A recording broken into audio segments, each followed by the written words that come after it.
கேரளாவில் உள்ள 5 மாவட்ட மக்களின் பாதுகாப்பை கருதி முல்லை பெரியாறு அணையில் புதிய அணை கட்டுவது அவசியம் என்று கேரள முதல்வர் உம்மன் சாண்டி வலியுறுத்தியுள்ளார்.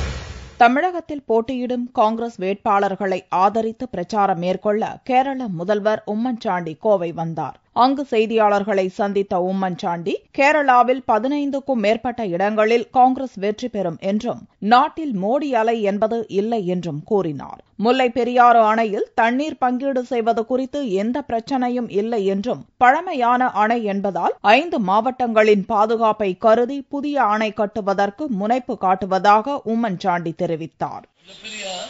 There is no question of distribution of water. Only the question is the dam is, so the agreement is for 999 years.